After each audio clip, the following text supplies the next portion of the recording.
every time the Bengals play, I'm going to say it would have been epic if Joe Burrow was here. But it's the Jags favored by 8.5. Jake Browning against Trevor Lawrence. Yeah. Man, this is really going to be Monday Night Football, huh? It's Monday Night Football, yeah. Bengals defense has been sneaky bad since they were. It's been sneaky bad most of the season. Like they got right for a couple of games during the time that Joe Burrow was back, and then they went back to being bad again. But then it was. But that's the danger of trends that I was hinting at with the Jordan Love thing. It was like, okay, they're trending back in the right direction, and all the players who had played well historically for this defense are back. But I think the inconsistency at safety is starting to catch up with them. And all Hendrickson, their second-level defenders. We already talked about the Hendrickson thing. Like him not being Trey Hendrickson since he got injured, since he got the knee injury, has changed that. Like he's had back-to-back grades of like basically 61 as a pass rusher. He has 3 pressures in the last 2 games when he'd been averaging like 7 for the previous couple of months. I think it shows. I think it's similar to the Lions. When you've built a kind of a fragile pass rush, because they haven't gotten a ton out of Myles Murphy, the rookie. It's a bit of a fragile pass rush where it was Trey Hendrickson and friends. Yeah. Just like the Lions was Aiden Hutchinson and friends, and you didn't get enough production from everyone else. If you lose that one piece, it's a challenge, man. Yeah, he still leads the team in total pressures by 23, despite only having 3 in the last 2 games. And now 2 of those have been sacks, so it looks maybe better than it has been, but they've literally gone from like by far their primary source of pass rush dominating to that basically disappearing outside of 2 sacks, and nobody else has stepped up yet to pick up that slack. Yeah, and on the other side, again, the Jags will have a game every few weeks where they kind of lay an egg, but overall they've been good. Defense has been solid. I think they're going to make life difficult for Jake Browning and company.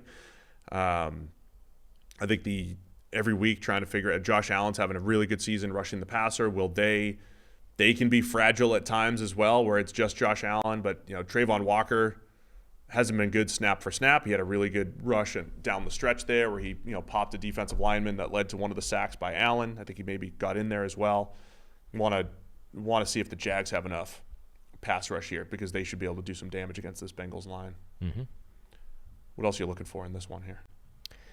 Yeah, I mean, I think that's the interesting side of the ball is actually the Jags offense against Cincinnati's defense, because like the Bengals defense, I think at least has the capacity to play at that kind of high-end level and limit that team. Jacksonville's offense has been good for most of the year, but is, misfired at times, or just not connected, or they've been, one element is letting down the other at given moments.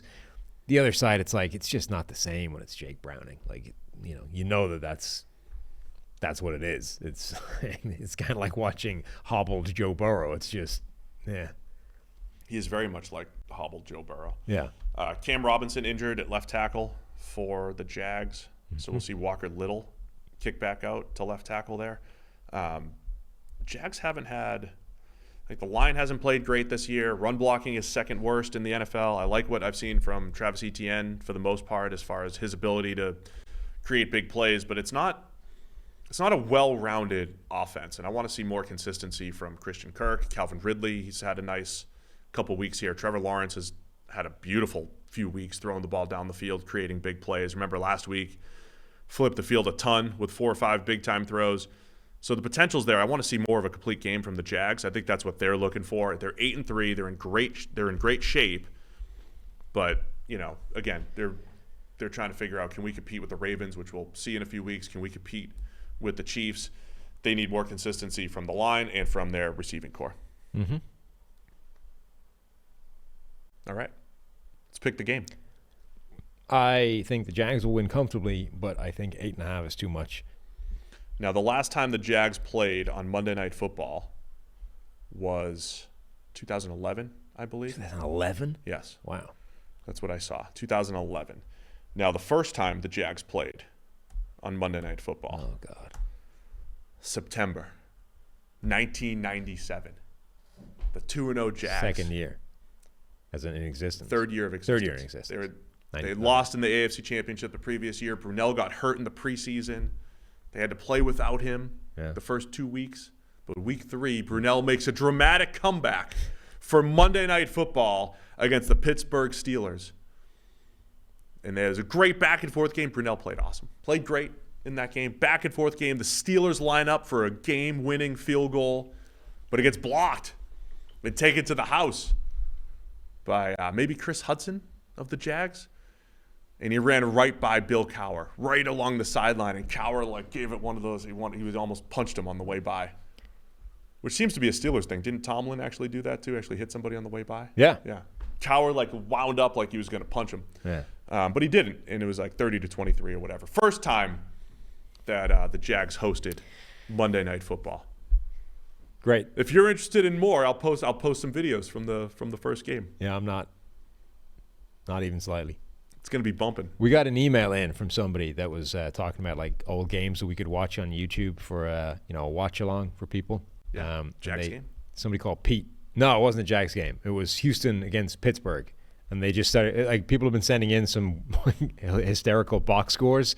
I sent this to you, but David Carr was 3 for 10 for 33 yards with 4 sacks in there, no touchdowns, no interceptions, but a long and 6 rushing yards. Meanwhile, Tommy Maddox was 30 of 57 for 325 yards, no touchdowns, 2 interceptions, and somehow the Houston Texans won this game 24-6. 24-6? Yeah, with a quarterback that threw for 33 yards. Wow. That's impressive. Incredible box score. Just absolutely wild. That was Aaron Glenn, defensive coordinator for the Lions now, right? Yeah. Had 2 interceptions, pick sixes, 2 pick sixes, and 2 pass breakups. They're the same thing. If you're looking at an NFL box score, they're the same place. That's true. Okay, so 2 pick sixes. When was that, 02? 02, 03. 02. December the 8th. So that was the expansion year for the Texans. Yeah, expansion Texans.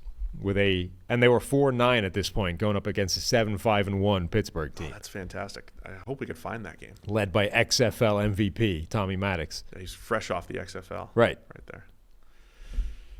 All right. That's it for us. Enjoy.